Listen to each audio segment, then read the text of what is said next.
Este video cubre el tema de la prescripción de medicamentos basados en la raza, específicamente en el tratamiento de la insuficiencia cardíaca, según lo guiado por el momento de 5 minutos para el marco de enseñanza de la justicia racial. El momento de 5 minutos por la justicia racial es un marco de enseñanza para promover la equidad en salud y la justicia racial en la educación médica. El marco se basa en un enfoque de 5 pasos que analiza el contexto clínico y de aprendizaje, el estándar actual en torno a un diagnóstico o tratamiento médico, las raíces históricas y el sesgo de ese estándar, las contribuciones a las disparidades en la salud y los pasos a seguir para practicar de manera más equitativa. Este marco ofrece a los educadores una manera estructurada de hablar sobre este tema de manera concisa en escenarios clínicos comunes. Al final de este video, podrá reconocer que la raza es una construcción social sin asociaciones genéticas, examinar minuciosamente las diferencias raciales reportadas en estudios científicos y considerar qué otras razones existen más allá de la raza para explicar tales disparidades. Una mujer negra de 61 años es remitida a una clínica de cardiología por un nuevo diagnóstico de insuficiencia cardíaca. Refiere dificultad para respirar al hacer esfuerzo. Nunca antes había visto a un cardiólogo. Sus medicamentos incluyen aspirina y amlodipino por antecedentes de hipertensión. El médico en formación ve al paciente y analiza el plan de tratamiento con el asistente. Él propone. Sugeriría colocar al paciente en un régimen sólido para la insuficiencia cardíaca, que incluya hidralacina y nitrato, porque los estudios muestran una mejor morbilidad y mortalidad con esta combinación en pacientes negros. Este es un escenario común. ¿Cómo afectan el racismo estructural y los prejuicios implícitos la atención al paciente aquí? Estas conversaciones son difíciles de tener. Observemos cómo 2 médicos navegan esta discusión. Esta es una buena oportunidad para que hablemos sobre cómo la raza se ha utilizado como indicador genético en la medicina y los estudios de investigación. ¿Alguien te ha hablado alguna vez de esto antes? Esto no fue algo que me enseñaron durante mi formación, pero es importante que comprendamos las limitaciones de la medicina basada en la raza y cómo puede perpetuar las disparidades en la atención médica. Dediquemos unos minutos a hablar de esto. Me encantaría escuchar tu opinión también. Los pacientes negros o afroamericanos se ven afectados de manera desproporcionada por enfermedades cardiovasculares en los Estados Unidos. Muchos investigadores y médicos atribuyen esto a razones genéticas y hacen la asociación errónea de que la identidad racial está vinculada a la biología. Pero esto no es cierto. No existe un grupo de genes comunes a todos los individuos negros ni a todos los blancos. Una raza determinada no está formada por individuos uniformes que sean biológicamente iguales o incluso de la misma genealogía. Pero he aprendido acerca de las diferencias en las respuestas a ciertos medicamentos, especialmente en mis pacientes con insuficiencia cardíaca. ¿Cómo explicamos esto? Se han realizado muchas investigaciones que han concluido diferencias en las respuestas a los medicamentos entre razas. Uno de estos medicamentos se llamaba B-Dil, una pastilla combinada de hidralacina y nitrato que se utiliza para la insuficiencia cardíaca. B-Dil fue el primer medicamento aprobado por la Administración de Alimentos y Medicamentos, la FDA, para un solo grupo étnico-racial, los afroamericanos. Esta combinación de medicamentos todavía se recomienda en las pautas de la Asociación Americana de Cardiología, específicamente para los estadounidenses de raza negra con insuficiencia cardíaca grave. No lo entiendo. Si incluso la Asociación Americana de Cardiología recomienda este medicamento en pacientes negros, ¿por qué está mal que lo hagamos y cómo sucedió todo esto? Estas son preguntas importantes. B-Dil era un medicamento combinado que se estudió en la década de 1980 en pacientes blancos y negros con insuficiencia cardíaca. Ese estudio se llamó VF1, un pequeño estudio de 643 veteranos, y demostró que el medicamento funcionó para prevenir los síntomas de insuficiencia cardíaca.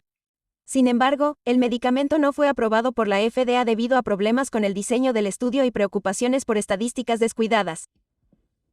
Decepcionados, los investigadores volvieron a examinar los datos originales y, por razones poco claras, decidieron analizar específicamente las diferencias raciales en respuesta.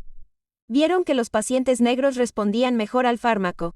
Todo el ensayo en sí solo inscribió a 49 pacientes negros. Vaya, eso es realmente sorprendente para mí porque el ensayo clínico típico generalmente tiene miles de pacientes para evaluar una diferencia en la respuesta. Exactamente, pero, basándose en este hallazgo limitado, los investigadores pudieron obtener financiación para realizar un segundo ensayo, AF. Este ensayo inscribió a 1000 participantes autoidentificados como negros y los asignó al azar para recibir B-Dil o placebo. El ensayo tuvo éxito y, de hecho, se detuvo antes de tiempo porque el fármaco era muy eficaz. Luego, los investigadores acudieron nuevamente a la FDA, pero esta vez solicitaron que B-Deal fuera aprobado como medicamento para la insuficiencia cardíaca solo para pacientes negros. Siempre pensé que era un poco extraño cómo este medicamento se recomienda específicamente para una raza. ¿Qué pasó después? Cuando el panel de expertos de la FDA se reunió para revisar los datos, hubo mucho debate. Detrás de los datos estaba la falsa suposición de que todos los pacientes negros eran genéticamente iguales. Un genetista, Ota Wang, también estaba preocupado por la integridad científica. Para aprobar un medicamento, la FDA normalmente busca múltiples estudios de gran tamaño que muestren un beneficio, pero los 2 ensayos utilizados para respaldar la solicitud de B-Deal fueron pequeños, y centrarse en una raza permitió a los investigadores obtener la aprobación de la FDA más rápidamente, a un precio menor que el habitual mediante la realización de menos ensayos y más específicos. El nivel de investigación se había reducido cuando se trataba de estadounidenses negros. Sin embargo, el panel de expertos de la FDA aprobó B-Deal y así fue como se convirtió en el primer medicamento comercializado específicamente para una raza. ¡Wow! No tenía idea de que había tanta controversia en torno a este medicamento y de lo sesgado que era este proceso. Pero, ¿cómo explicamos por qué pudo haber habido una diferencia en la respuesta de los pacientes negros en el primer estudio de VEFT? En el estudio original de VEFT, los estadounidenses negros que tuvieron mejores respuestas en realidad tenían tasas más altas de hipertensión inicial en comparación con los participantes blancos. Es posible que la diferencia en el beneficio se extendiera a un mejor tratamiento de la hipertensión en esa población. Hasta la fecha, nunca ha habido ningún estudio que haya demostrado a nivel biológico o genético por qué este medicamento funcionaría mejor en pacientes negros que en pacientes blancos. Las indicaciones raciales específicas son un problema para todos y sugieren erróneamente que las terapias estándar son menos efectivas para determinadas razas. En el caso de B-Deal, también impidió que otras razas recibieran medicamentos que podrían ser útiles. Para B-Deal, el 27% de los médicos informaron que consideraban la raza del paciente como un factor importante a la hora de decidir prescribir el medicamento. Más médicos estaban dispuestos a prescribirlo a pacientes negros.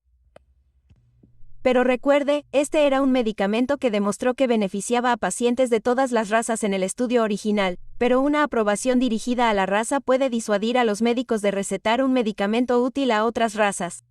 Pero muchos estudios de investigación informan diferencias en raza y etnia. ¿Cómo debo interpretar estos hallazgos en el futuro? Cuando vemos diferencias en la raza y en los estudios de investigación, tenemos que examinar cuidadosamente los datos y observar cómo variables como el acceso a la atención médica, los factores socioeconómicos, las enfermedades médicas coexistentes e incluso los efectos del estrés crónico causado por el racismo en sí podrían ser la razón de las diferencias raciales. La raza nunca debe utilizarse como indicador de la genética. Entonces, volviendo a contarle esto a nuestro paciente de hoy, ¿qué deberíamos hacer en su lugar? De nuestra discusión, lo que aprendí es que la raza no es biológica, sino una construcción social. Cuando utilizamos la raza como indicador biológico, ignoramos muchos otros factores que afectan la salud de un paciente y que, de hecho, pueden contribuir a la disparidad en la atención médica. Cuando se informan disparidades raciales en estudios científicos, debemos examinar y desglosar cuidadosamente los datos para buscar las razones por las que puede haber una diferencia. Recomiendo que volvamos a evaluar los síntomas de nuestro paciente y pensemos en comenzar alguna reducción de la poscarga, que podría incluir hidralazina y dinitrato de isosorbida.